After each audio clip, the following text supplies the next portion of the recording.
جس شخصیت کا ذکر خیر ہم کریں گے وہ طبقہ تابعین میں شمار ہوتے ہیں اور نبی کریم رؤوف الرحیم صلی اللہ تعالی علیہ وآلہ وسلم کی آل میں سے ہیں، یعنی اہل بیت اطہار میں سے ایک عظیم ہستی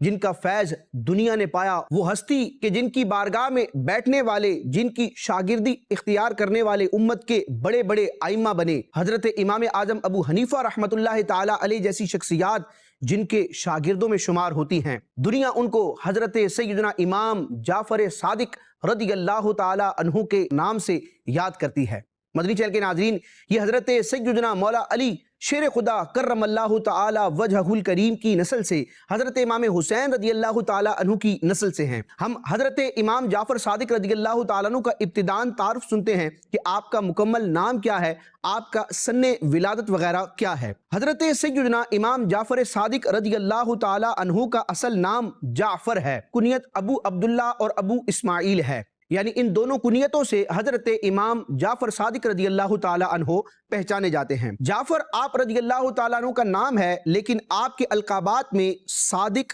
فاضل اور طاہر یہ بیان کیے جاتے ہیں، لیکن سب سے زیادہ مشہور آپ کا لقب صادق ہے، یعنی آپ رضی اللہ تعالیٰ عنہ کا جب بھی ذکر کیا جاتا ہے تو عموماً یوں ہی نام لیا جاتا ہے، امام جعفر صادق رضی اللہ تعالیٰ عنہ۔ سیرت نگاروں نے حضرت امام جعفر صادق رضی اللہ تعالیٰ عنہ کی سن ولادت کے حوالے سے جو تحقیق فرمائی اس کا خلاصہ یہ ہے کہ امام جعفر صادق رضی اللہ تعالیٰ عنہ کی ولادت باسعادت 17 ربیع الاول سن 80 یا 83 ہجری میں مدینہ منورہ کی سرزمین پر ہوئی۔ حضرت امام جعفر صادق رضی اللہ تعالیٰ عنہ کا اگر مبارک شجرہ دیکھا جائے تو بڑا خوبصورت ہے۔ حضرت حیدر کرار، مولا مشکل کشا، علی المرتضی کرم اللہ تعالی وجہہ الاسنا اور نبی کریم رؤوف الرحیم صلی اللہ تعالی علیہ وسلم کی چہیتی شہزادی خاتون جنت حضرت سیدتنا فاطمہ الزہرا رضی اللہ تعالی عنہا کے جو صاحبزادے امام حسین رضی اللہ تعالی عنہ ہیں، جن کو شہید کربلا بھی کہا جاتا ہے، حضرت سیدنا امام حسین رضی اللہ تعالیٰ عنہ کے ایک صاحبزادے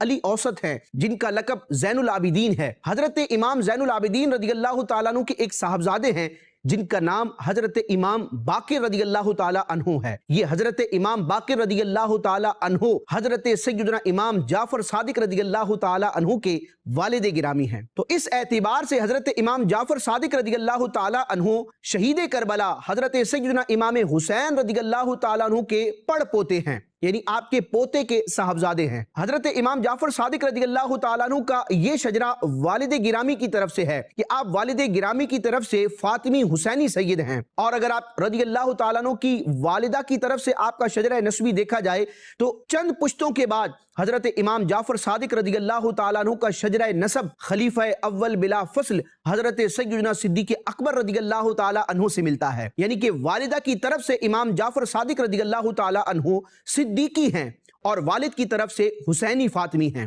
چنانچہ آپ رضی اللہ تعالیٰ عنہ کی والدہ کا نام ہے حضرت سیدتنا ام فروہ بنت قاسم بن محمد بن ابو بکر صدیق رضی اللہ تعالیٰ عنہم اجمعین، یعنی کہ حضرت امام جعفر صادق رضی اللہ تعالیٰ عنہ کو فیضان علی بھی ملا ہے اور فیضان صدیق اکبر بھی ملا ہے۔ آپ والد کی طرف سے علوی فاطمی حسینی سید ہیں اور والدہ محترمہ کی طرف سے آپ صدیقی ہیں۔ حضرت امام جعفر صادق رضی اللہ تعالیٰ عنہ کی ذات اقدس میں ویسے تو کئی اوصاف تھے، لیکن فیضان صدیق اکبر خصوصیت سے جو آپ کو نصیب ہوا تو اس صدق کی، سچائی کی جھلک آپ کی سیرت میں، آپ کے اوصاف میں، آپ کے افعال میں نظر آتی تھی۔ لہٰذا حضرت امام جعفر صادق رضی اللہ تعالیٰ عنہ کے ویسے تو کئی القابات ہیں، لیکن سب سے مشہور و معروف لقب صادق ہے، جو آپ رضی اللہ تعالیٰ عنہ کی گویا کے نام کا حصہ بن گیا کہ امت جب بھی آپ کا ذکر خیر کرتی ہے تو عموماً اس انداز میں آپ کو یاد کیا جاتا ہے، امام جعفر صادق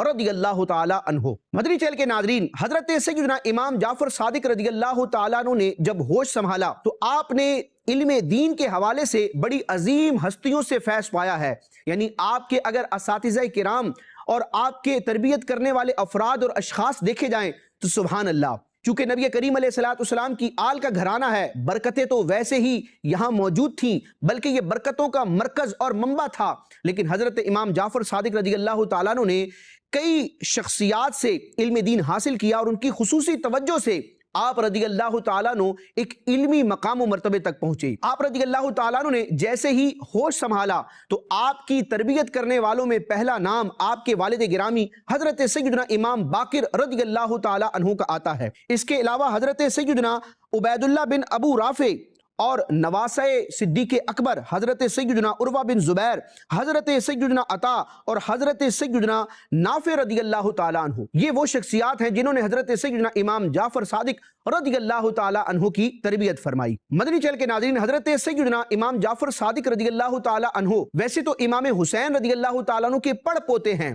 یعنی امام زین العابدین کے صاحبزادے امام باقر کے صاحبزادے جعفر صادق ہے، لیکن آپ رضی اللہ تعالیٰ عنہ کو نبی کریم علیہ السلام کے صحابہ میں سے تقریباً 2 شخصیات کی زیارت کرنے کا شرف حاصل ہوا ہے، جس کی وجہ سے امام جعفر صادق رضی اللہ تعالیٰ عنہ کا شمار تابعین میں ہوتا ہے۔ حضرت سیدنا امام شمس الدین ذہبی رحمۃ اللہ تعالی علیہ نے جب اپنی کتاب سیر اعلام النبلاء میں حضرت سیدنا امام جعفر صادق رضی اللہ تعالیٰ عنہ کا تذکرہ کیا تو آپ رضی اللہ تعالیٰ عنہ کو تابعین کے 5ویں طبقے میں شمار کیا۔ تابعی کس شخصیت کو کہا جاتا ہے؟ وہ خوش نصیب مسلمان جو حالت ایمان میں نبی پاک صلی اللہ تعالیٰ علیہ وآلہ وسلم کے کسی صحابی کی زیارت کرے، ان کی صحبت پائے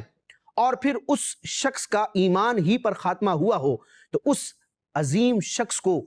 امت تابعی کے نام سے یاد کرتی ہے۔ اور قرآن مجید برہان رشید کی آیات کو دیکھا جائے، نبی کریم علیہ السلام کے فرامین کو دیکھا جائے، جہاں صحابہ کرام کی عظمت کا بیان ہے تو وہیں پر ان کے متبعین یعنی تابعین کا بھی ذکر خیر ہے اور ان کے بھی فضائل و مناقب کا بیان کیا گیا ہے۔ تو حضرت امام جعفر صادق رضی اللہ تعالیٰ عنہ تابعی بزرگ ہیں، اور آپ کے تابعی ہونے کے حوالے سے علماء کرام نے ذکر کیا کہ حضرت امام جعفر صادق رضی اللہ تعالیٰ عنہ نے نبی کریم علیہ السلام کے 2 جلیل القدر صحابہ کی زیارت کا شرف پایا ہے۔ ان میں سے ایک حضرت سیدنا انس بن مالک رضی اللہ تعالیٰ عنہ ہیں اور دوسرے حضرت سیدنا سہل بن سعد رضی اللہ تعالیٰ عنہ ہیں۔